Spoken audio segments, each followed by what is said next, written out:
There is nobody who's not been happy. Everybody's been happy, but the problem is they're not able to maintain it, that's all. There are only two things. How joyful are you and how much joy do you give to people around you? Just do this for 2 days and see, you will become something truly fantastic within yourself.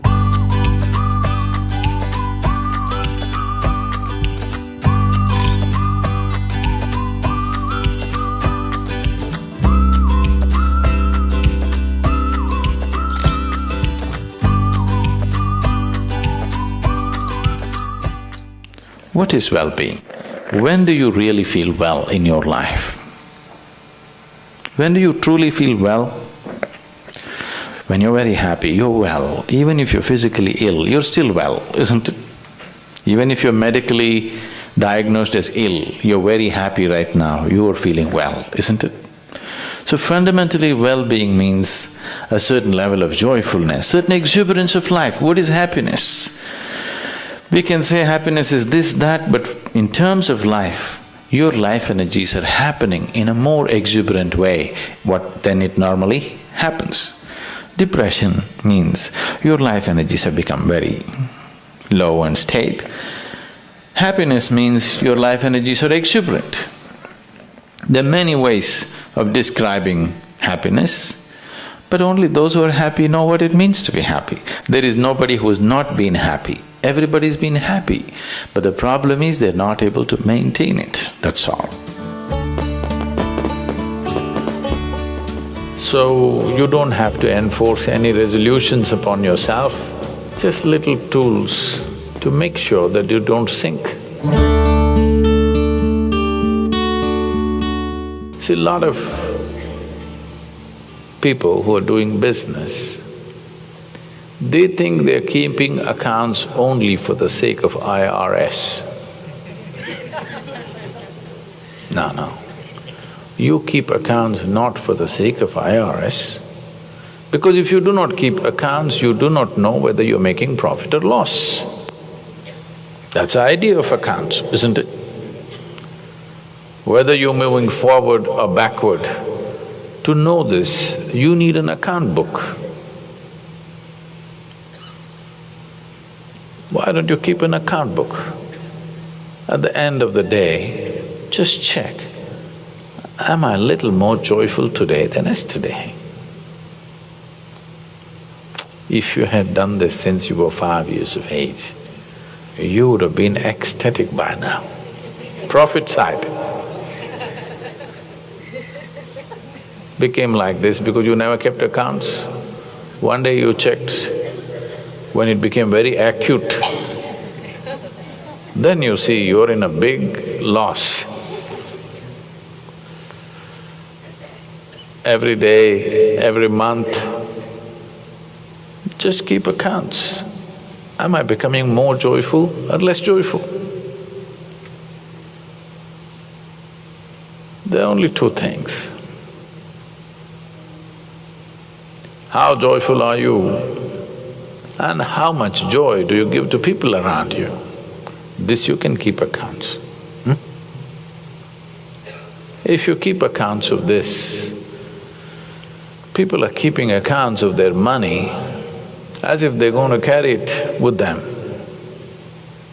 The real wealth of life is how joyful you are, how wonderful is your experience of life. Joy is not a goal by itself, but it's a necessary ambience for life.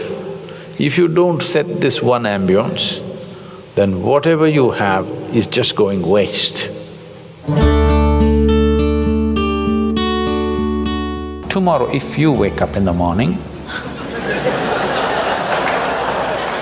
No, this is not my wish, but I want you to know, of all the people who go to bed tonight, over 1 million people will not wake up tomorrow morning.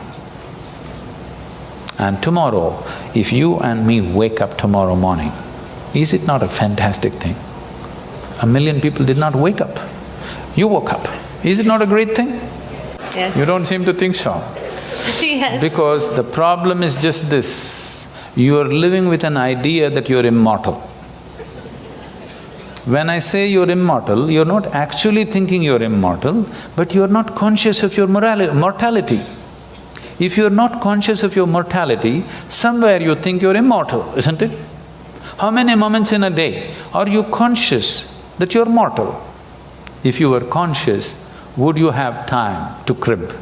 Would you have time to fight with somebody? Would you have time to do some rubbish with your life? If you knew, if you are conscious that you are mortal, you would do nothing other than what is absolutely needed for you and everybody around you. Don't think this is a negative thing. Death is not a negative thing. It's the only thing which has added value to your life. If you're here forever, you would be unbearable. Yes. If you just become conscious of this one thing, that always you're conscious that I'm mortal. You don't have to think, I will die today, we don't intend, we want to live as far as possible. Just you know, one day I will die. Every day, every moment if you remind yourself, this is a brief life, I'm mortal, one day I will end. Just do this for 2 days and see, you will become something truly fantastic within yourself, just this is all. This is the fundamental aspect of yoga. The first teaching that came out was that it is your karma. That means it's your making. Your life and the experience of your life is entirely your making. If this one thing doesn't sink into you absolutely, you will not make the necessary changes. You still think, yes, I know it's my karma, but you know, my husband, what he did, you can't fix this. First you understand, this is my making, entirely my making. The moment you see it, you have the ability to change it. I see it, but you know what they did to me yesterday? Now you can't change it. It doesn't matter who did what. What is happening within you, your experience of your life is entirely your making. This is your karma. Karma means not something that drops upon you from somewhere. Karma means your action, it's your making, it's your doing. Before you go to bed, everything that's not you, keep it aside. They may be precious to you. You think about it, your house, is it you? Oh, my house. All right, you have lots of passion about it, but all right, keep it aside. Your husband, is it you? No, that's easy, he's not me.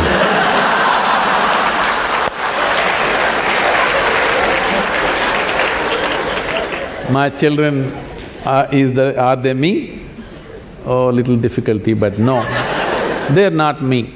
They're beginning to tell you, if they're 12, they already told you. So the clothes that you wear, is that you? No. The body that you wear, is that you? No. All these thoughts and emotion, is this you? No. Everything that's not you, keep it in one heap. Not physically, just do this mentally. Keep everything aside. Let me see.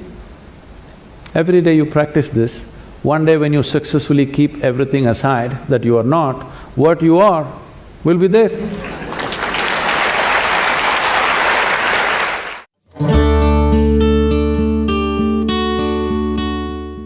What you're referring to as love is basically the sweetness of your emotion. You sit here, you could feel love about somebody who is not even here. So it's got nothing to do with anybody. It is just the sweetness of your emotion. Now is your love affair, your ability to love, is it on self-start or is it on push-start?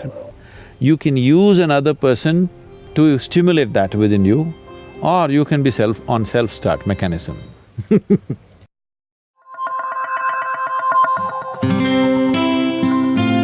See, what is this need for love in a human being? Constantly, a human being is longing to be something more than what they are right now. The thing is, you want to include something which is not a part of you as yourself, that is the whole effort. If it happens emotionally, on the emotional level, if you try this, we call this a love affair. You're trying to make somebody who is not a part of you, a part of yourself emotionally, this is a love affair. If you do it consciously, we call this yoga. For 5 minutes every day, go sit with something that does not mean anything to you. Maybe a tree, or a pebble, or a worm, or an insect.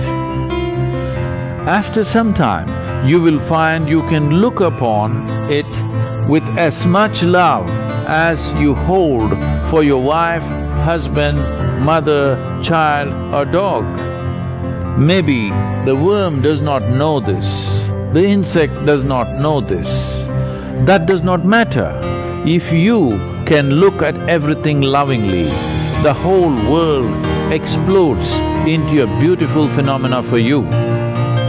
You realize love is not something that you do, it is the way you are.